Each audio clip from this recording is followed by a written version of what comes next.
राजस्थान के किसानों के लिए एक बहुत बड़ी गुड न्यूज है। सारा किसान ध्यान से सुनो काका जी, काई हुई हो।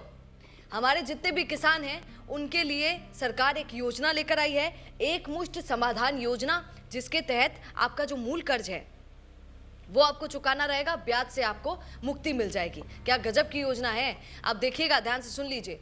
1 अप्रैल 2026 से लेकर 10 सितंबर 2026 तक अगर आपने अपना मूल कर्ज चुका दिया तो फिर आपको ब्याज देने की जरूरत नहीं पड़ेगी। लेकिन अगर 11 सितंबर तक भी हो गया, मतलब एक दिन भी ज्यादा हो गया, अगर 12 बजे के बाद भी 1 बज गए, तो फिर मानिए कि आपको ब्याज भी देना पड़ेगा। ये सिर्फ और सिर्फ 10 सितंबर तक है।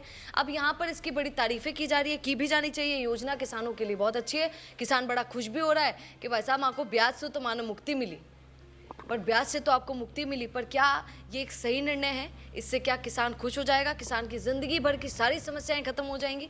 तो ऐसा नहीं है। कई किसान, बहुत गरीब किसान है राजस्थान में, जिसको ये जितना कर्जा है वो चुकाने में भी समय लग सकता है, इसलिए वो बाकी लोगों से कर्जा देकर, ताकि माँ को ब्याज खत्म हो भाई साहब, तो जयान त्यान सबसो इकट्ठो कर आपा पीसा चुका दे माँ।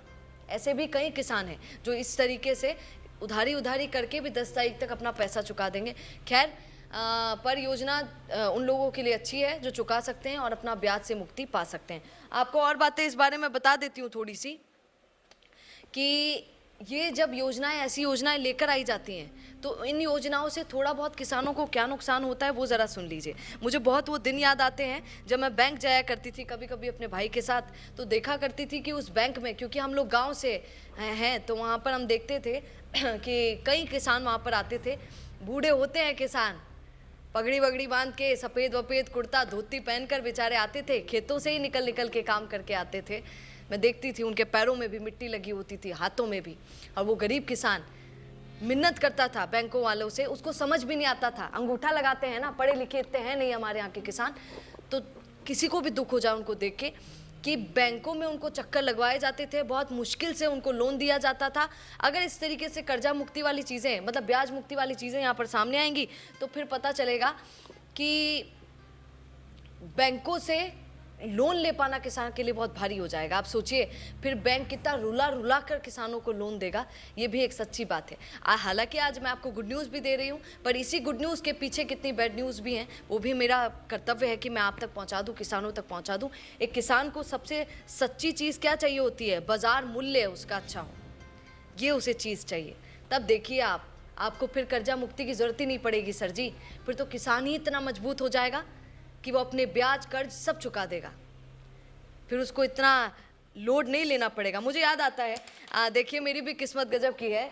मैं कल ही ये बुक पढ़ रही थी, अग्निपथ नहीं जनपथ, ये सतीश पूनिया ने लिखी थी ये, और कल ही जब मैं पढ़ रही थी तभी किसान पर इसमें आया, तो मेरा मन किया कि अब आया है तो ऊपर वाले का साइन है, आप लोगों को बता भी दूंगी। यहाँ पर सतीश पूनिया लिखते हैं कि मैं मानता हूँ कि कर्ज माफ़ी एक स्थायी समाधान नहीं हो सकता।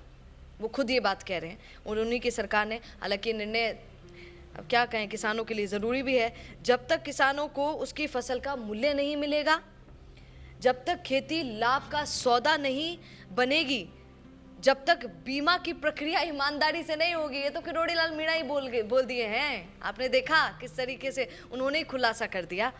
तब तक किसान सशक्त नहीं बन सकता, और जब तक किसान सशक्त नहीं बन सकता फिर तो भाई साहब कतरा ही कर्जा मुक्त करो, फिर वो ऐसे ही चलता रहेगा और आप पर भी भार चढ़ता रहेगा। क्यों ना परमानेंट इलाज किया जाए किसानों के लिए, ताकि उनको इन दिक्कतों का सामना ना करना पड़े। खैर, आपको दूसरी भी खबरें सुना देती हूँ, आप भी इस पर क्या कहेंगे किसान होने के नाते बताइएगा ज़रूर। आपको किस चीज़ की डिमांड है ये भी बताइएगा।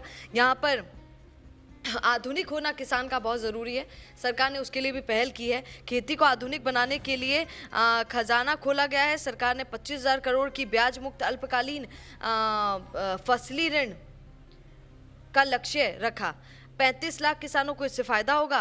कृषि यंत्रों की खरीद पर 160 करोड़ रुपए की सब्सिडी, 500 नए कस्टम हायरिंग सेंटर खोले जाएंगे। अब समझ रहे हैं इन सेंटरों में क्या होगा? इन सेंटरों में किसान जाकर किराए पर तकनीकी, मतलब जो ये मशीनरी होती हैं, मशीनें होती हैं, वो किराए पर सही मूल्यों में ले पाएगा। आप इस पूरी खबर पर क्या कहेंगे बताइएगा ज़रूर। नमस्कार। क्या आप भी करना चाहते हैं अपने गांव का नेतृत्व? आपका अपने गांव के लिए विकास का विजन क्या है? पंचायत में आपके होने से बदल सकती है आपके गांव की तस्वीर। तो आज ही अपने गांव की बात कीजिए द फैक्ट इंडिया के साथ। व्हाट्सएप कीजिए इस नंबर पर।